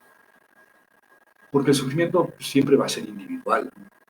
Yo lo vivo de una manera diferente a otras personas. Pero yo decía al principio, si yo creo en un Dios que actúa en la historia, mi sufrimiento se acentúa. Porque entonces tengo que explicar por qué Dios hace lo que hace. Tengo que explicarme. Es que es una contradicción. Todas las religiones que creen en un Dios actuante tienen este problema. ¿Cómo doy cuenta del mal? Si Dios es bueno y es todo lo puede y no sabe. Entonces, ¿por qué el mal? Porque el mal que me venga a mí, yo ya tengo mi credencial de los viejitos. Pero a mi hija, por ejemplo, 16 años, si le sucede algo malo, vamos, ahora se roban a las niñas en cualquier esquina y dejan que las roben. Luego no sabemos si las mataron, las violaron, las descuartizaron y eso es otro sufrimiento. Esto, si Dios existe y Dios actúa en la historia, es lógico que la pregunta se dirija a Dios. ¿Por qué? Y la respuesta no puede venir de otro amigo que me diga y que me explique a mí por qué Dios hizo que. O sea, el problema es filosófico, el problema es teológico, pero el problema redunda necesariamente en nuestra actitud ante el sufrimiento. Si creemos en un Dios que actúa, tenemos doble problema. Si no creemos en un Dios que actúa en la historia, chido, vampiro, estamos en la desesperanza completa, pero no tenemos doble problema, tenemos uno. Es que nosotros somos los responsables. Una vez un teólogo católico, sacerdote, dijo en una conferencia que nos dejáramos de infantilismos, que Dios no actuaba en la historia, que el mal que se produce en la historia procede pues de la finitud humana. Si nosotros tenemos un cuerpo biológico, este cuerpo se enferma, se decrece, se vuelve decrépito y muere naturalmente, y se enferma, y la naturaleza pues tiene sus ritmos y las inundaciones y los temblores y todo, pues eso no hay que preguntarle, eso por qué, mire, se me cayó el edificio encima o a mi familia. Dios no tiene, ¿por qué le preguntas a Dios? Dios no tiene nada que ver, eso es el mundo. Y también procede del mal que nosotros hacemos, ¿no? ¿Por qué tenemos este presidente tan bueno? Pues porque... ¿y por qué el narco? ¿Y por qué? Pues ¿qué Dios qué quiere de nosotros? No, dejémonos de niñerías. Dios no está haciendo la historia, la está haciendo. La historia la hace el hombre. Y fíjense que, por ejemplo, Pixley, George Pixley, un teólogo, no sé si viva todavía, sudamericano, biblista, dice que el libro de Job, en realidad lo que está diciendo es eso. Lo que está diciendo en el fondo es, quitemos a Dios de la historia y hagamos nosotros la historia. Y no sé si él lee este capítulo 42, versículo 6 en esta forma, pero no me sorprendería. Te rechazo a ti y esta idea de Dios, y entiendo que la historia y lo que pasa en el mundo lo hacemos nosotros, y nosotros somos responsables. Tú, out, expulsado, déjanos a nosotros, que así por lo menos nos batimos nosotros, pero sabemos con quién estamos peleando. George Pixley. Y fíjense que Gustavo Gutiérrez, el padre de la teología de la liberación, el sacerdote católico, le responde en un diálogo así académico, le dice, no, el libro de Job no trata de eso. Y yo estoy de acuerdo con Gustavo Gutiérrez. No deja la historia en las manos del hombre. No es esa la idea. La idea fundamental es que Dios está misteriosamente en la historia y el hombre tiene que aprender a convivir con Dios en la historia sin entenderlo plenamente. Yo creo que eso es lo que dice Gustavo Gutiérrez y estoy de acuerdo con él en cuanto al mensaje, el contenido del libro de Job. Pero lo que yo subrayo es que mientras haya una fe en un Dios que actúa, tenemos un problema ahí. Y este filósofo lo que decía es que Dios no actúa en la historia y hay que dejar de ser infantiles y sacarlo a Dios de la historia, responsabilizarnos nosotros por nuestro papel en la historia. Me dejó perplejo y en ese momento yo reaccioné en contra, porque estaba haciendo mi tesis sobre Job y así. Y entonces le pregunté, oye, pero en el libro de Job me decía, miraría muy bien en tirar ese libro a la basura. Así dijo. Entonces yo estaba dando vueltas a aquello y le pregunté a otro sacerdote, a un jesuita. Dije, oye, ¿tú crees que yo puedo creer que Dios no actúa en la historia y seguir siendo cristiano? No veo la forma. Es que miren, toda la Biblia, desde el Génesis hasta el Apocalipsis, sostiene que Dios actúa en la historia, que Dios es el que conduce la historia. Incluso Jesús es Dios hecho historia. O sea, no se puede quitar esa idea de la Biblia, y yo creo que tampoco del cristianismo. Quitar la idea de que Dios actúa en la historia del cristianismo es descristianizarlo, porque Cristo es Dios en la historia. Yo creo que no se puede, estoy de acuerdo con este jesuita, pero como cristiano. Pero la tentación, ¿y qué tal si admitimos que en aquella época, hace 2000, 2500 años, para los que escribieron la Biblia, para los vivieron en aquella época, el mundo se entendía como una acción, un campo en el que actuaban Dios y los seres humanos. Porque así se lo explicaban, necesitaban esa muleta para explicar la historia, para explicar la sociedad. Pero en la actualidad ya no necesitamos esa muleta, ya podemos entender al mundo sin Dios. Y entonces es un elemento cultural del que podemos prescindir y seguir siendo cristianos. Entiendo que es la reflexión de aquel filósofo. Yo no pretendo ni solucionar eso ni dar una respuesta sobre ello, porque no es mi punto, sino volver al libro de Job. Porque al final una respuesta abierta que deja el libro de Job es: yo con este Dios no quiero tener nada que ver. Te rechazo y te repudio en el polvo y sigo en el polvo y la ceniza. Entonces hay una gama aquí de maneras de entender el sufrimiento y todas son bíblicas y todas son antes de la resurrección. A esta podríamos añadir otra. No, no te preocupes, en esta vida sufres. Dios ha dispuesto así, pero en la otra ya verás. Esto puede ser, ¿no? Es otra respuesta para otras personas. Fíjense que yo creo que a veces en nuestra madurez personal, en nuestra historia de vida, asumimos una explicación del mal en unos momentos y otra explicación en otros momentos. Yo recuerdo que en un momento sí subí a un ring a Dios y le dije: ahora me explicas. Y le daba tal cantidad de puñetazos que se me botaron las venas de acá. Y Dios como que no se inmutaba de mis golpes.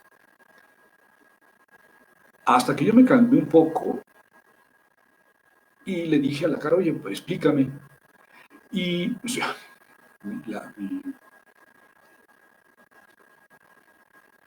mi comprensión en ese momento fue que Dios me dijo: bueno, si te calmas, te explico.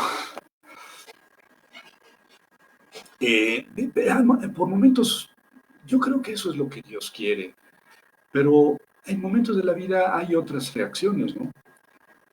Como el decir: bueno, ya no voy a estar peleando o por tratar de comprender esto, y yo voy a hacer lo que me toca hacer.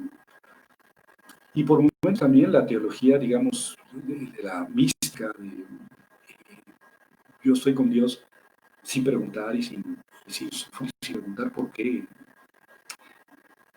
y haciendo la voluntad de Dios a como de lugar. O simplemente creyendo: bueno, Dios me va a dar porque soy bueno. Y a estos ya yo les voy a castigar porque son malos. Esperemos que Dios. Y yo creo que, vamos, personalmente, ¿no? La impresión de que en diferentes épocas de nuestra vida actuamos o asumimos diferentes explicaciones del sufrimiento. Como quiera que sea, a mí me parece que el libro de Job es un buen compendio, un buen pretexto para reflexionar en el sufrimiento en la actualidad, porque díganme si no es contemporáneo el, el planteamiento que hace el libro de Job.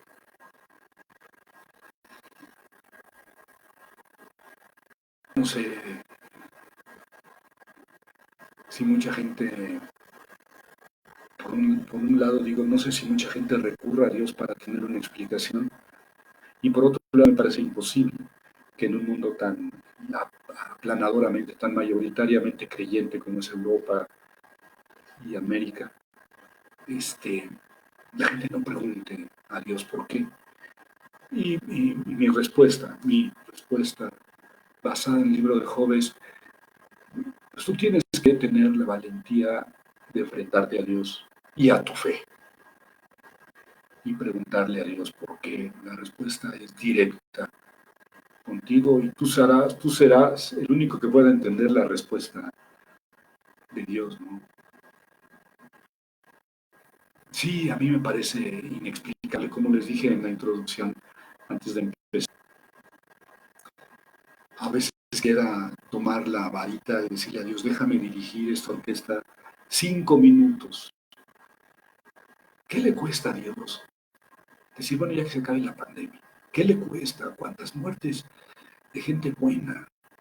Pero además gente mala que también tiene derecho a vivir. ¿qué onda con Dios? ¿Por qué se le ocurren estas cosas? Y luego con la pandemia, pero además todas con las consecuencias económicas. Es que es el capitalismo y Dios quiere mostrarnos que, bueno, es un buen anuncio profético. Faltará ver si se cumple, si es lo que Dios quiere y si realmente y tanto terror, porque yo creo que ya es un poco de terror lo que tenemos, es, eh,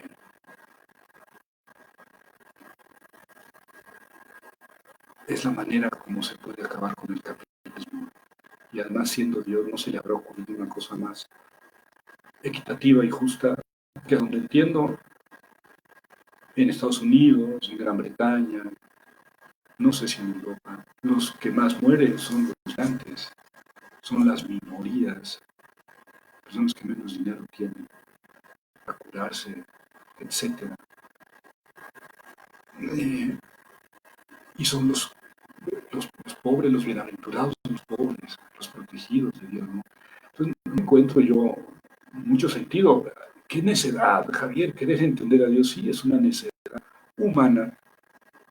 Joel, el capítulo 3, versículo 11. Dios puso en el corazón del hombre el anhelo de entenderlo. Y sin embargo, bueno, si se plantea la existencia de Dios que actúa, wow, es que no hay, a ver ustedes qué dicen al respecto, no hay respuesta, no hay lógica.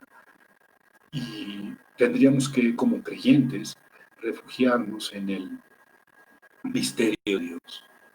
Dios está allá. Para mí, literatura más difícil, me cuesta mucho trabajo disfrutar, asimilar y estudiar en la Biblia es la literatura apocalíptica, porque la apocalíptica se escribe en tiempos de persecución y el mensaje apocalíptico, tanto en el libro de Daniel como en el libro del Apocalipsis, en el Nuevo Testamento, es: ustedes resistan. Y la pregunta en el Apocalipsis de Juan es muy clara: ¿hasta cuándo, Señor? Hasta que se cumpla el número.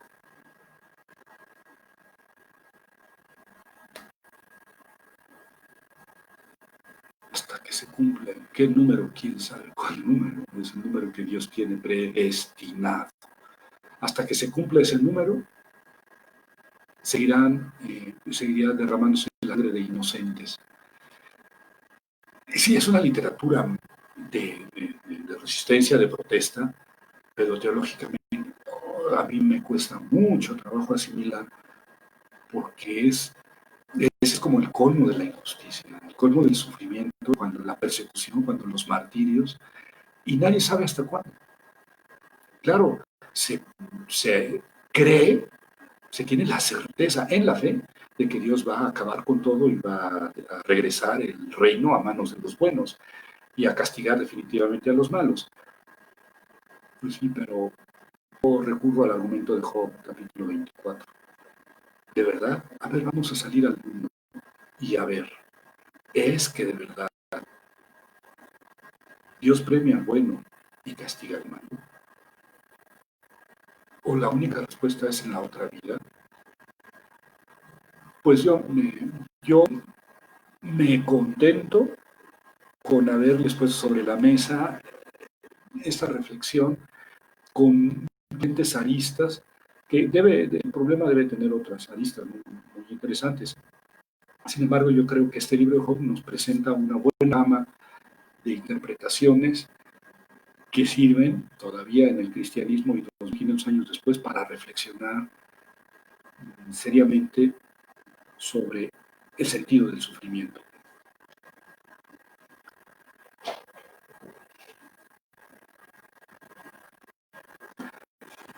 Bueno, pues, ¿qué les parece?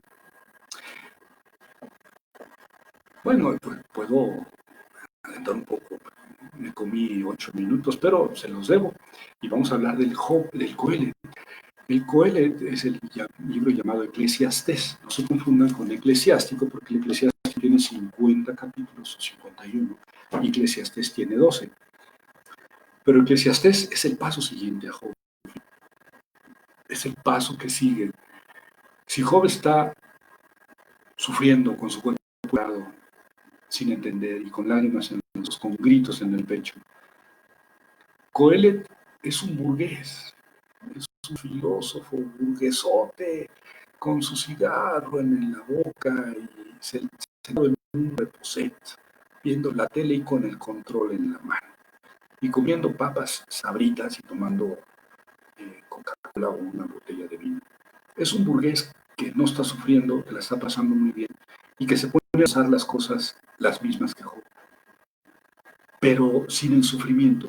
Entonces, puede sernos antipático y no nos arrastra a sufrir con él, no nos arrastra.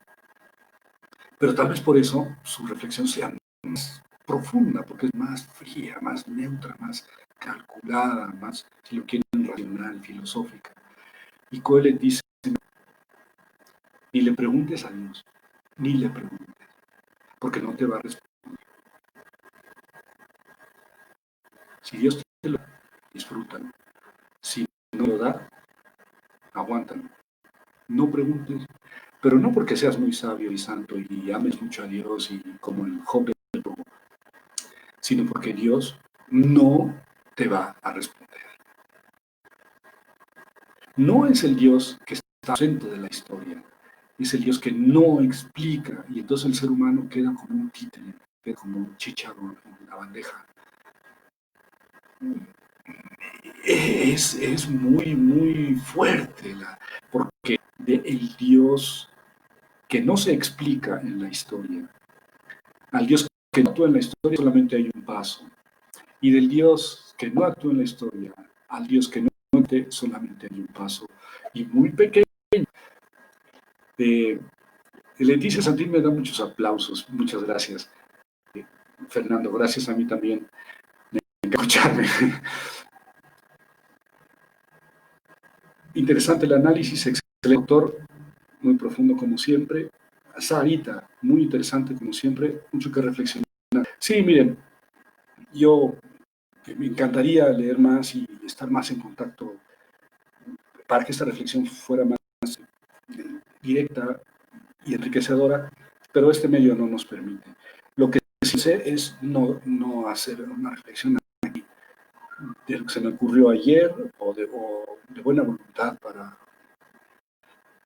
Quise transmitirles algo serio, mis estudios sobre Job de muchos años atrás y no inventé teoría, se puede traducir, no lo inventé, mucha literatura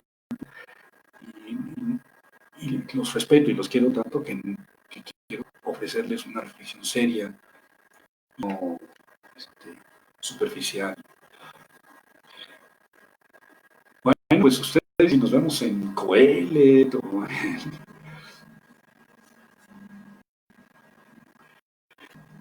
oye, doctor, pero entonces tu conclusión podría ser que hay que aprender a convivir con Dios, con todo y todo. Pues, si eres creyente, sí. No te salvas en una crucifixión, lo decía al principio. El creyente tiene problemas. El mal que está sufriendo y el entender a Dios. El no creer tiene un problema, está sufriendo y como encima, o no quitárselo. Por, por que yo sea, no voy a y voy a ser como un mal y me enferme de muerte, voy a experimentar la enfermedad como, pero es mi caducidad biológica y la tengo que Eclesiástide, el libro, ahora sí el eclesiástico, no cree en la resurrección, es una Biblia que ataca la idea de la resurrección y dice unas palabras tan profundamente maduras que a mí me simbran. ¿Sí? No te ilusiones, no hay otra vida. Mira las plantas, crecen, se marchitan y se mueren. Mira los animales, los seres humanos nos morimos. Y entiéndelo. Hacer, como dicen mis hijas, superan. Sí, bueno, es una manera de enfrentar con el mal, pero desde el punto de vista creyente, pues tómala. Es el mal y cómo entenderlo. Este, gracias, mi subdirector, gracias, Fernando. Nayeli, mi hijo de 25 años se quedó cuestionándose si Job terminó representando una figura premesiánica o por el contrario, era el mismo pueblo judío incapaz de aceptar la voluntad de Dios, la sangre en sus manos. Fíjate que hay un libro de Gustav Jung, el psicoanalista, que se llama Respuesta a Job, y que Dios quedó tan mal parado con el libro de Job, porque Dios es un mediocre, es más grande Job que Dios, en el libro de Job. Dice Carl Gustav Jung, que Dios pensando y después de varios siglos envió una respuesta a Job, a la humanidad, una respuesta al cuestionamiento que había planteado Job. Y esa respuesta es Cristo. Cristo que murió y dio lo indecible. ¿Respuesta en qué sentido, mi querido Carl Gustav Jung? Tal vez vuelve no hay respuesta, ¿no? O el momento tiene que ser aceptado en las manos de Dios. Si así lo interpretas, ¿no? Tal vez sea más bien la respuesta del Job del prólogo. Mi bro, como siempre, tus charlas, me da mucho gusto verte por este medio. Sí, pues ahora no, es el pretexto que no podemos vernos personalmente. Y en cierta forma, Job representa el libro del pueblo de Israel. Eso tiene la ventaja, Job, de que individualiza, porque antes del destierro, antes del siglo VI, Israel, más que individualizar, consideraba todos los castigos de Dios como una cosa corporativa. Dios premiaba al pueblo y castigaba al pueblo. La riqueza de la reflexión del desierto, del destierro del siglo VI, fue precisamente poner las luces en el individual, ¿no? Y esto cuestiona, da mucha posibilidad de profundizar teológicamente, porque si, pues mira, todo el Antiguo Testamento es Dios premia al bueno y castiga al malo a nivel pueblo. O sea, es que esto es la teología del Antiguo Testamento, es la teología del Antiguo Testamento. Job la cuestiona y dice, no es cierto, eso es eso, ¿verdad? Pero tiene la gran riqueza de que es a nivel individual. Ahora, ver en Job una figura de Israel, pues sí, es válido, pero no hay que tener, no hay que perder de vista que ya se llegó a él en el que se acentúa la relación individual con Dios. Y esa es la gran riqueza de Job.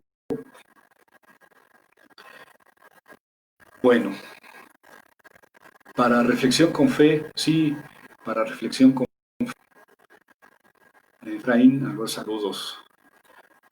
Lo que mencionó como construye la historia es la síntesis de la tesis y antítesis de la dinámica de la vida de la perspectiva de Job.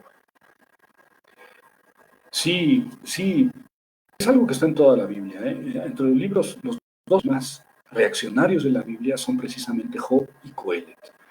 Y esos dos libros bien aceptan que Dios es el que hace la historia. Por eso todo el judaísmo y el cristianismo se fundamentan en el Antiguo y el Nuevo Testamento, y la espinal de la Biblia es que Dios actúa en la historia. Ese es un problema, ¿verdad? Que la ambigüedad del 42.6 de Job le da la vuelta. Si este es Dios en el que hay que creer, yo no quiero saber nada de él, ¿verdad? Pero yo creo que no es la traducción, no es la interpretación, porque aquí no es cuestión de traducción, pero en la interpretación hay que poner rechazo y me repudio, o te rechazo y te. Yo creo que la idea del autor es me, pero el te es una bomba. Eso sí sería no renunciar a que Dios hace la historia, sino renunciar a comprender a Dios, un poco como Coelet. Tal vez si yo traduzco te rechazo y te repudio, estoy poniendo en los zapatos de Coelet, que viene 300 años después, ¿no? De que Dios, ni me meto con él porque no lo entiendo, no tengo contacto con él, entonces no sé ni por qué hace, ni por qué quita, ni por qué da. Si me lo da, que bueno, y no me lo. Entonces es un rechazar a Dios de la comprensión, por lo menos, ¿no? Lo que no se hace, lo que no se rechaza en la Biblia es que Dios actúa en la historia. Eso es lo que nunca se borra, se diluye. siempre es Dios en la historia, ¿no? En los libros más tardíos, en el Antiguo Testamento, ahí está Tobías, el ángel Gabriel viene a guiar a Tobías en su viaje, que es la presencia de Dios hecha historia, y es como un preludio de la encarnación de Dios, ¿no? Es un ángel de Dios, pero 150 años después viene Dios mismo. El afecto bíblico es Dios actúa en la historia. Bueno, muchas gracias. Voy a leer solamente eh, Ricardo Infante. Pasa que creemos que Dios está en el bien, en lo bueno, en lo hermoso, pero cuando nos toca vivir momentos terribles que derrumba la existencia, entonces Dios ahí no está. La fe no es en lo terrible. Fíjate, Ricardo, que yo creo que la pregunta por qué, sobre todo cuando estamos sufriendo, yo creo que me la en las malas. Ángel, estamos reflexionando el libro de Job, pero considero que desde nuestra vida la respuesta a varias de esas preguntas están en Jesús, incluso en aquello que escapa al entendimiento. Claro, porque en cuanto que escapa a nuestro entendimiento, Jesús en los olivos, que a la reflexión de Job.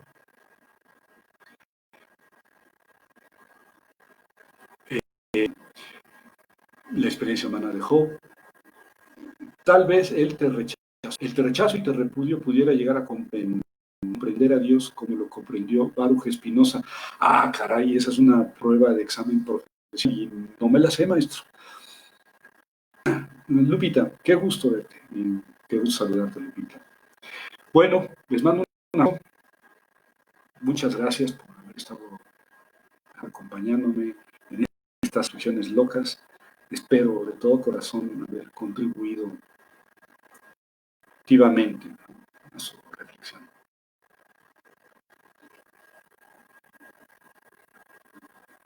Bueno, quiero ser respetuoso del tiempo que señalé y por eso. A ver si hacemos otra cosa, pero por otro medio donde ustedes también tengan responsabilidad de lo que se dice. Muy bien, un abrazo para todos.